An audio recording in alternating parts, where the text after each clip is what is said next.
Alors, mademoiselle, monsieur, bienvenue à Metro News. Voici les principaux titres qui seront développés aujourd'hui. Les Haïtiens devraient s'entendre et laisser leur président élu terminer leur mandat, selon l'ancien président Prosper Avril, qui se prononce contre toute forme de gouvernement de transition. La date du 27 juin est toujours maintenue pour la tenue du référendum constitutionnel en dépit des menaces liées à la pandémie du coronavirus et à l'insécurité. La saison cyclonique a débuté le 1er juin selon les conditions climatiques actuelles. Les experts estiment qu'il y aura entre 12 et 30 tempêtes tropicales dans la région, dont 3 ou 5 qui se transformeront en ouragans majeurs.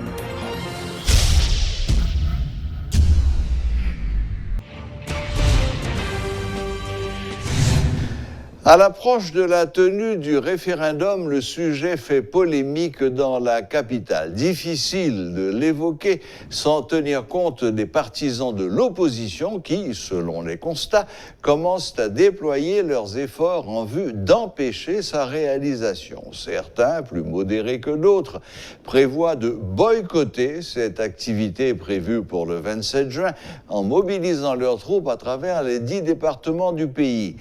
Mais des leaders de partis politiques craignent un carnage ce jour-là au cas où la présidence ne revient pas sur ce projet. Plus d'explications avec ce papier de Rudolf Pierre-Louis. C'est une question qui fait couler beaucoup d'encre, la tenue du référendum. Selon le calendrier défini par le Conseil électoral provisoire, elle était prévue dans un premier temps le 25 avril, mais en raison du manque de temps pour l'organiser, argument avancé par le ministre chargé de la question, Mathias Pierre, le 27 juin a finalement été choisi comme date fatidique.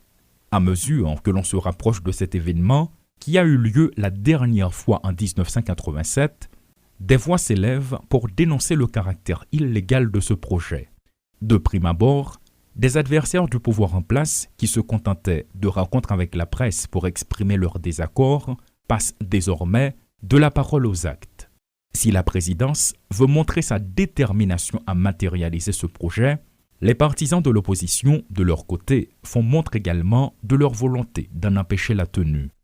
Lors de la dernière manifestation qui s'est déroulée dans la capitale, des protestataires, à l'aide d'une échelle, ont arraché et brûlé de nombreuses affiches faisant la promotion du référendum. Il y a environ 3 semaines, André Michel, du secteur dit démocratique et populaire, a annoncé une tournée nationale en vue de boycotter le scrutin par tous les moyens.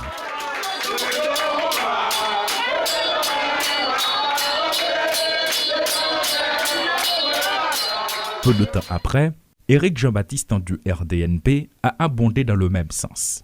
Ce dernier est désormais quasiment sur la même longueur d'onde que le numéro 1 de Petite Dessalines, Moïse Jean-Charles. Un peu partout dans les rues, des messages inscrits sur des murs ou sur des pancartes clament « Nous pas un référendum ». Le scrutin constitutionnel est devenu un sujet sensible. Pour aborder cette question, il faut s'assurer qu'il n'y a pas d'opposants dans la zone. Mardi encore, dans le sud-est du pays, plus exactement à Jacmel, le ministre de la Justice, Rockefeller Vincent, a été pris à partie par des opposants au référendum, a-t-il témoigné sur les ondes de métropole. D'un autre côté, une marche est prévue le jeudi 13 juin en vue de dire non à la tenue de l'activité. Il y a aussi ceux qui sont plus modérés dans leurs propos. Clarence Ponois du parti UNIR estime que le moment est inapproprié. Le représentant du collectif 4 décembre, Jean-Robert Argan, conseille au président de se ressaisir afin d'éviter un bain de sang dans le pays. Bref, malgré les diverses positions exprimées et les conseils prodigués, le pouvoir en place jusqu'ici maintient le cap. Le Conseil électoral provisoire continue en sollicitant le concours de la PNH pour sécuriser les centres. Le ministre délégué Mathias Pierre, de son côté, tente de calmer le jeu et joue la carte de la prudence. Pourtant, le président de la République, contesté par une frange de la population, continue de foncer tout droit vers son objectif.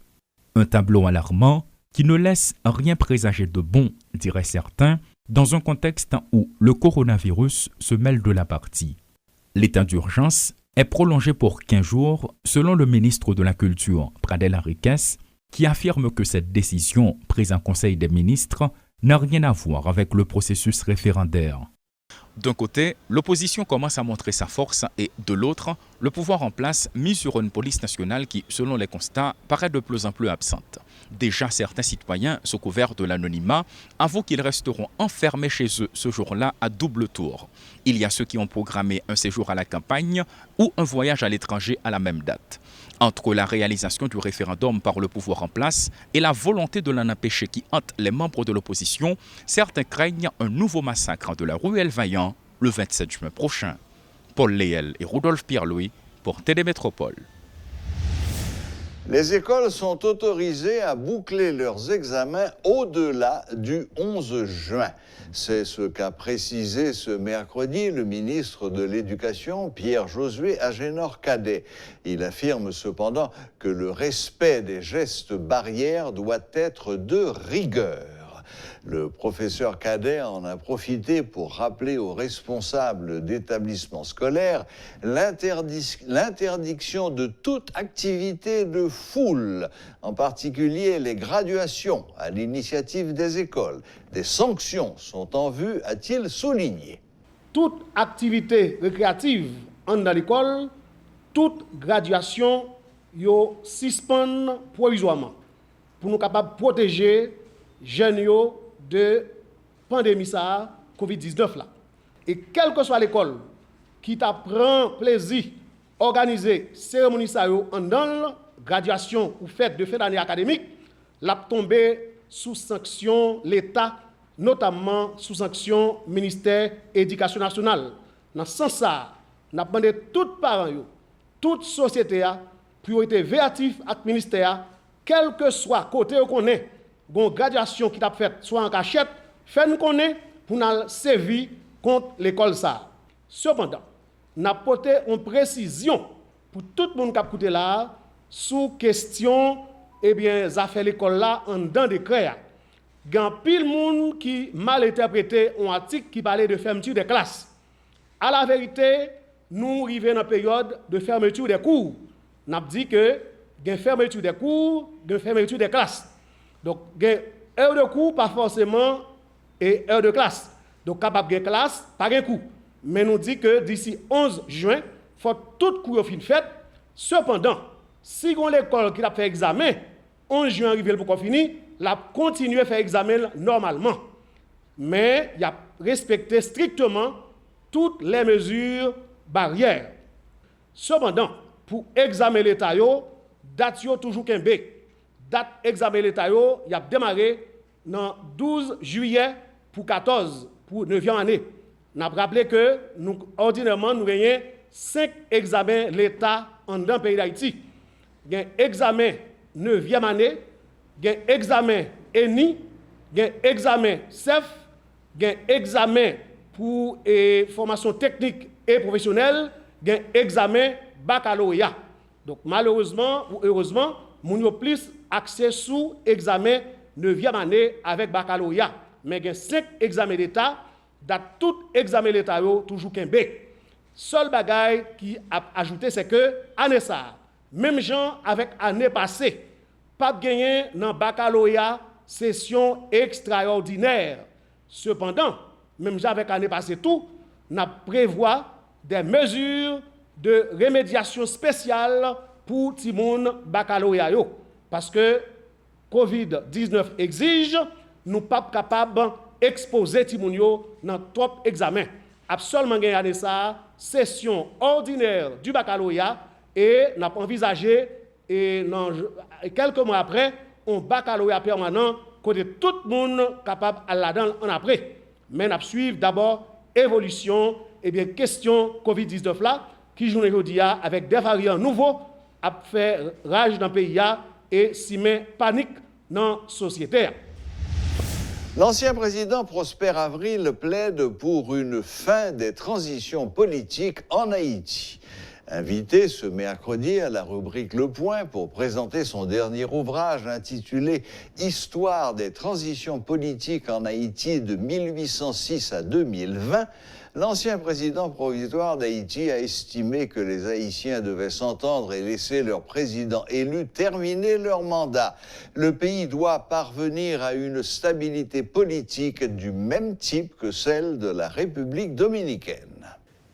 Puis ensuite, moi-même, je fus président provisoire, comme vous le dites là. Et je me suis rendu compte que les tracas que j'ai eus à traverser provenaient surtout d'une crise de confiance. Et généralement, je pense que c'est parce que j'étais provisoire surtout et que j'étais militaire qu'il y avait cette crise de conscience.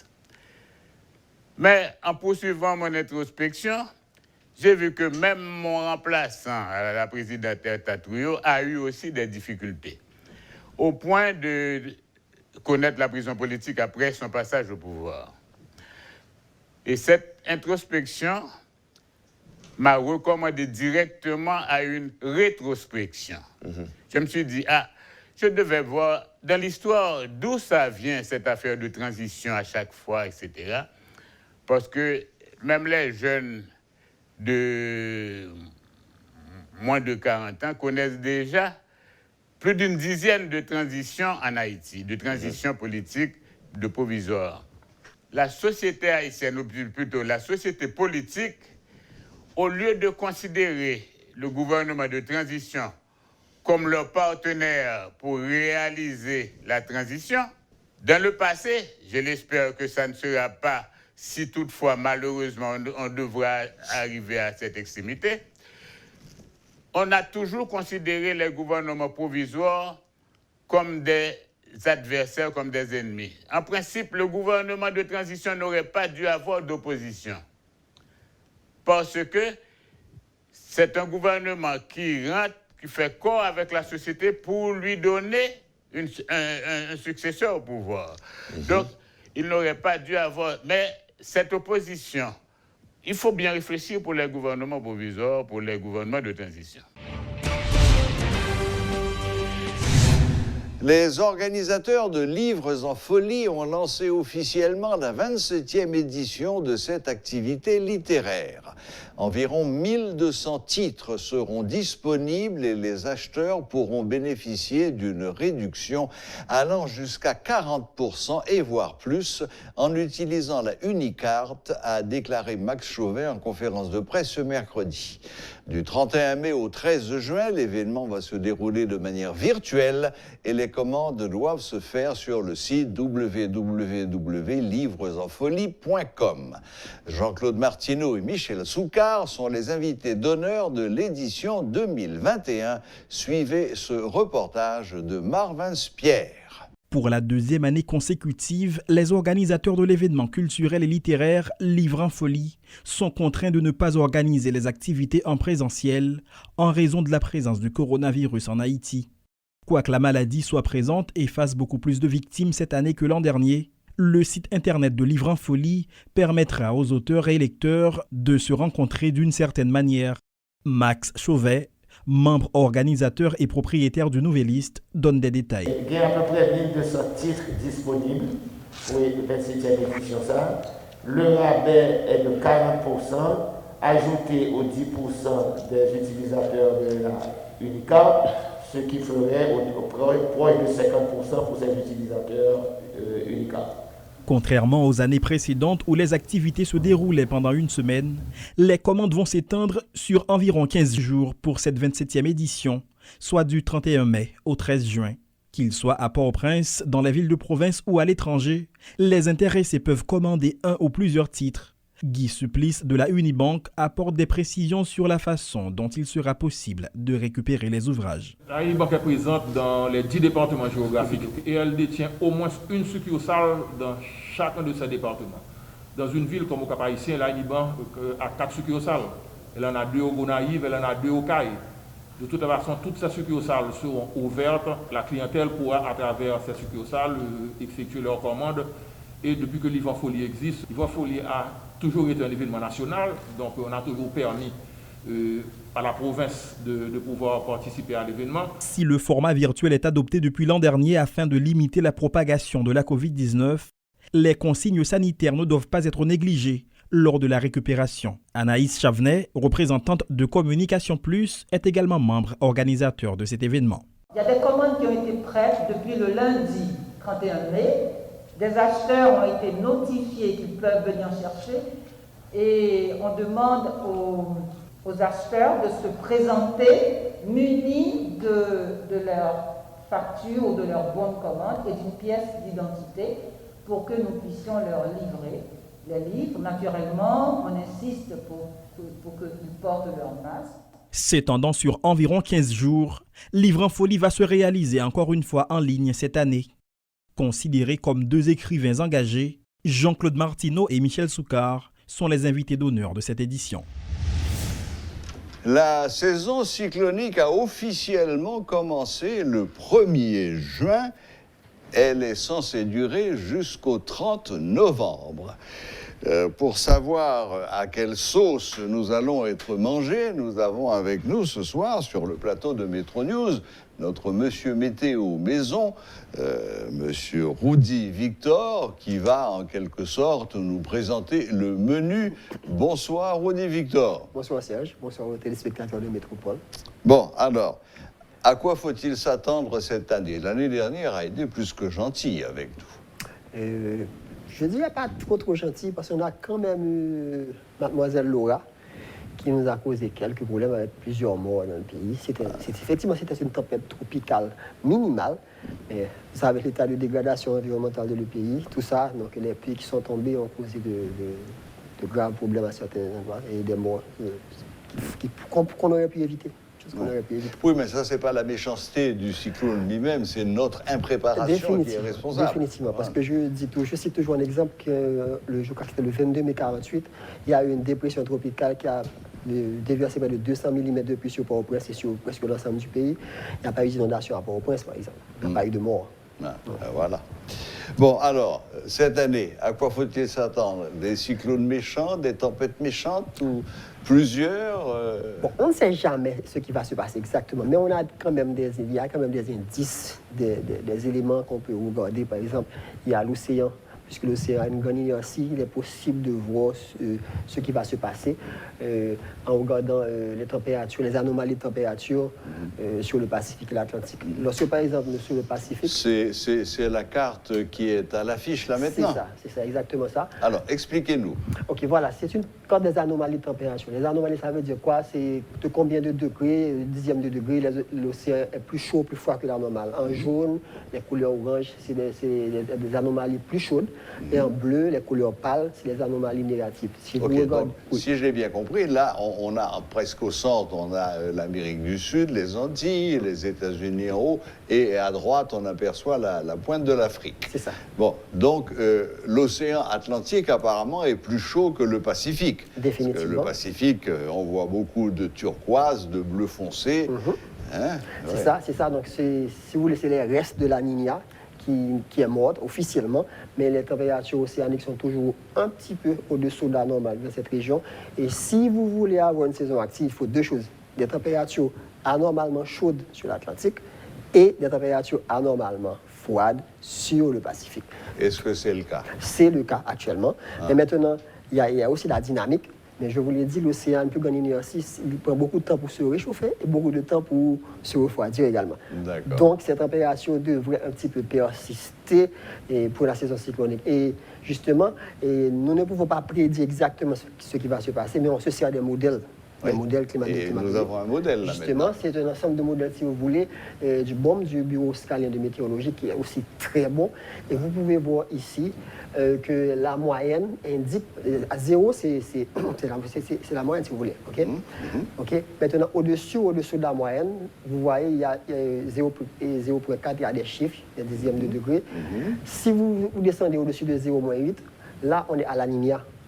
Si on monte au-dessus de 0 plus 8, de plus 0,8, alors plus 0,8, on est à El Niño. Alors, un petit rappel quand même. Et le méchant des deux, c'est la Niña. Non, je ne vais pas dire que la Niña ou El Niño sont des méchants ou ne sont pas méchants, parce que ça dépend de là où vous vous situez. Si par exemple, on a un El Niño, par exemple, il n'y a pas beaucoup de cyclones sur l'Atlantique, il y en a très peu. Et les Caraïbes sont généralement épargnés. La Niña, c'est l'inverse.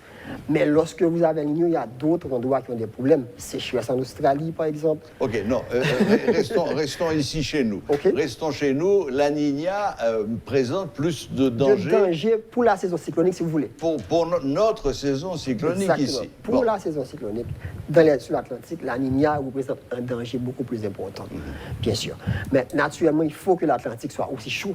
C'est peut-être pas toujours le cas. Mais là, c'est le cas et ce sera le cas pour les prochains mois. Donc, ok. Est-ce que ça veut dire qu'on va avoir des cyclones cette année? On devrait avoir une saison active avec de nombreux ouragans. Maintenant, dire là où ils vont se diriger, c'est impossible. Bien sûr. Mais il faut s'attendre cette année à une activité cyclonique chez nous, assez importante. C'est bien ce que vous dites. Sur la mer des Antilles, c'est possible que cette année encore qu'il y ait. Parce que je dois vous dire qu'il n'y a pas eu beaucoup de cyclones, je dirais depuis 2007-2008. Il y a eu très peu d'ouragans à traverser la mer des Antilles, sur toute sa largeur, par exemple. Il y a bien eu Mathieu. Ça passait beaucoup plus au nord. Beaucoup plus au nord, comme Irma, comme Maria. Il y a seulement eu Mathieu, mais Mathieu, disons qu'a bifurqué chemin au sud d'Haïti, a remonté vers le nord. Donc c'est pas tout à fait le type de trajectoire des grands voyageurs, si vous voulez. Donc, je pense que cette année, il est probable qu'il y ait au moins un ouragan sur la mer des Antilles. Les conditions sont peut-être favorables pour ça, parce que si on regarde les modèles, tout ça, comment les températures océaniques sont réparties, il y a des chances, il y a des probabilités que surtout au niveau des petites Antilles, la partie sud des Antilles, qu'elles soient un petit peu plus à risque cette année que la partie haute de l'Arc-en-Ciel, la partie nord de l'Arc-en-Ciel, comme c'était le cas au cours des dernières années. Et qui dit la partie basse des petites Antilles, il faut faire gaffe là où nous sommes, parce qu'ils ont tendance à remonter vers le nord en avançant vers l'ouest. Ok.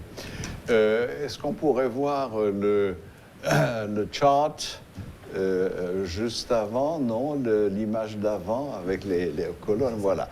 Alors, cette image-là nous montre qu'en fait, il y a 3 mois qui sont très actifs. C'est les mois d'août, septembre, octobre. En juin, pratiquement rien. Définitivement, il y a des raisons particulières pour ça. En juin, on a beaucoup de poussière africaine sur l'Atlantique. Il y a encore du cisaillement. Les zones ne sont pas encore chaudes comme ils devraient. Le pic des températures océaniques, c'est septembre. Et puis, là, il y a la mousson africaine qui favorise la formation des zones tropicales. La mousson a son maximum fait août, début septembre. Donc, tout ça fait que le pic de la saison, c'est août, septembre, octobre, où plus de 90% des ouragans majeurs se forment. Et tous les grands cyclones que nous connaissons, que vous prenez Cléo, Inès, Flora, Azel, Mathieu, tous ce sont des cyclones août, septembre, octobre. Bon. Eh bien, Rudy Victor, en résumé, donc, contrairement à l'année dernière, il faut s'attendre à une saison un petit peu plus active, avec de sérieuses chances qu'il y ait au moins un ouragan majeur qui frappe la mer des Antilles, c'est bien ça? Alors, l'année dernière fut une saison exceptionnelle, si vous voulez. Je dis exceptionnelle en parenthèse à cause du nombre, mais si vous analysez, vous trouverez des choses qui vous montrent qu'elle n'a pas été si exceptionnelle, mais ça peut-être hyper active. Oui, mais tous sont passés au nord. Oui, donc on n'a pas été concernés. Oui, vous parlez des cyclones, bien sûr. On a quand même eu 2 tempêtes sur l'île, Isaias avec Laura. Mais cette année, il faudra faire un petit peu plus attention. Cette saison risque de n'être pas aussi active que l'année dernière, mais elle pourrait être un petit peu plus dangereuse cette année pour le bassin des Caraïbes. Pour nous. Oui, il y a une probabilité parce que chaque chose que je raconte souvent, je me sers souvent des statistiques des îles sur les Antilles. Et chaque fois que je regarde la République dominicaine, le temps depuis le dernier ouragan, c'est Georges en 98, ça fait plus que 20 ans.